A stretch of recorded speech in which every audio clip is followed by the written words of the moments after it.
Hey, good morning. Welcome to match review number 16. And this is a match I played last night and lost and did not play super well with a rating of 10.93. So let's get right into it. 4-3 here that I really didn't have a great idea what to do with. I didn't like the make the 5-point option because that left 3 blots, and I didn't really want to leave a blot at all. Can't hit the blot on the 16 point. So I played kind of a half and half thing and moved out to the 5, covered the 3, probably the safest possible play, but not the best play, which was hit on the 5 and make the 3, which gets you a 2-point board, leaves only 2 blots. If you get hit, you probably get forced into some kind of a defensive game, but not the best play. I came right back immediately and made another error, which should have made the 5-point and moved down and left the blot. And that looks really obvious to me now. And then I got to this play, and I have a 6-1. I've got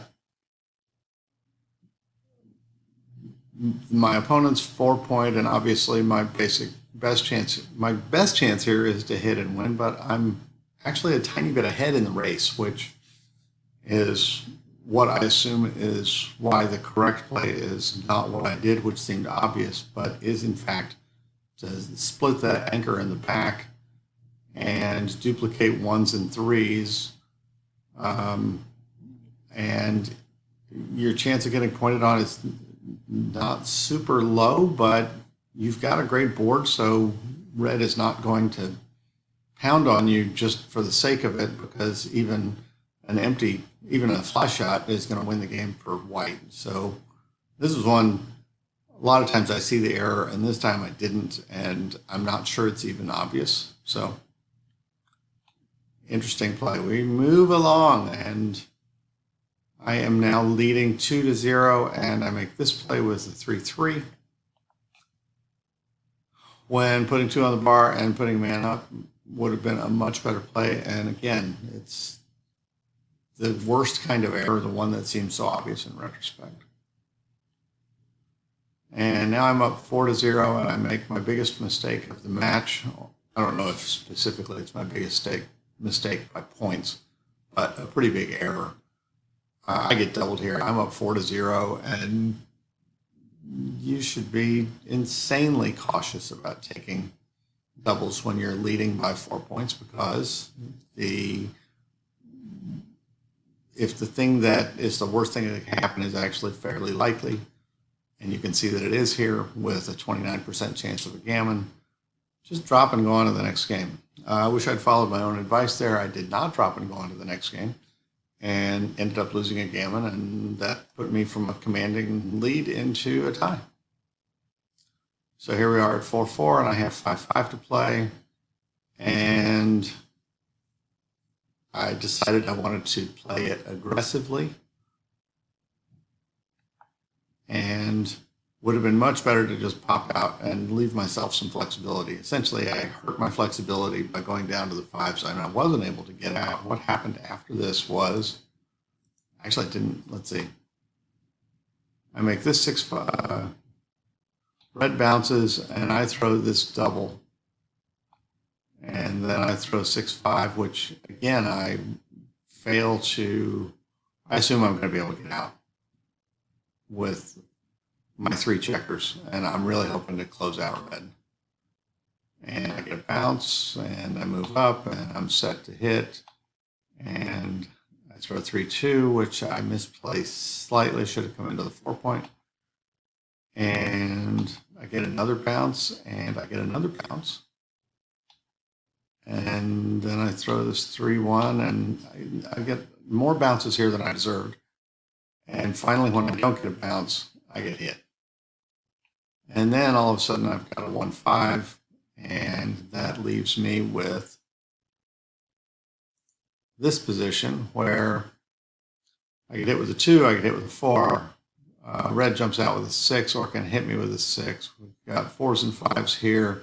A little number like 3-1 or 3-2 or 2-1 will put up a 5-point prime if red wants to do that, or also hit me. Essentially, every roll is great for red at this point. And actually, red didn't double there. And then I threw 2-5. And then I threw 5-5. So bounced, I can't move. And then I got redoubled, had no choice but to pass. Now it's 6-6. And this is the end position. This is the initial position of the 6-4. And this is the play that I made. I left the 6-point open. I remember doing this and essentially saying, try not to play safe, try not to play safe, try not to play safe. And I didn't play safe. And instead I made an error when I should have just made the simple play, 13-3. What happened after this 6-4 that I blundered, or after my 6-4, was that red immediately threw an excellent 6-4, which bounced and made the point. And later I got, let's say I didn't get doubled, there was a double that get missed. Anyway, I did lose the game. Later in the same game, I did manage to get in this situation. I thought this was a very clever play, actually, to break the checkers on the 13 point to the 12 and 11 where they cannot be hit. And that way, if red happens to throw something like a 3-6 or a 4-5 or a 4-6 and comes out to here, then I would get a free double shot. This would have been a stronger play, which actually you can see pretty obviously why it has all the same benefits and none of the drawbacks. It opens you up to make the 3 or the 4 point with 3 checkers if you do it correctly. And you still get the double shot, and actually it's even a better double shot because it's a 3 and a 4 instead of a 1 and a 2. And this was the game, this was probably the most critical game in the match, honestly. Red does throw the 4 and then plays in, and so because of the mistake that I made with the earlier roll, I don't have anything to hit red with. And I throw 6-1 and probably should have hit anyway. I've got a smallish lead in the race after the roll. And then red does me the favor of not getting out over my 4-point prime, and then I throw 3-2 and I play 11-6, which is a blunder. Should have taken the chance of the 7, but I was afraid of that. And that was a huge blunder. So I cost myself this game and may have cost myself the match in making those decisions. Then I play 5-2, and I should be hitting here because of my race situation, and I don't. And then red comes back with 6-5, and then it's just a race from there on out. In fact, red has a double. And playing and playing. And eventually I do get redoubled, even though it's only a 5-point difference. That's plenty for a drop at this point.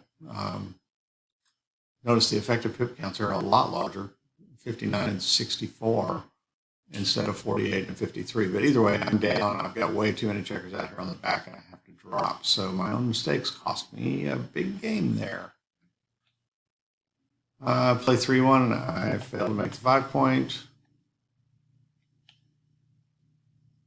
And then I play 4-2, and I failed to make the 4-point. And that was the last error I made of the match. And frankly, there wasn't all that much to do for the rest of the match. I lost this final game in a gammon, if I remember correctly. So, yeah, there's a missed double there, but I was thinking I was in fairly good shape with 1 on the bar, at least obviously not to win the game, but to not get gammoned. And in fact, the gammon chances here are about 20%, and then they are still only 18%.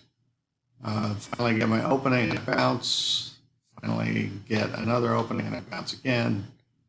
And here, now all of a sudden, the gammon chances start to look good. Now it's at 53% to get gammoned. And I finally come out, but red's got just not enough checkers left. And I think, yeah, I play 3-1 here in a prayer, and then Roberto throws double twos to end the match.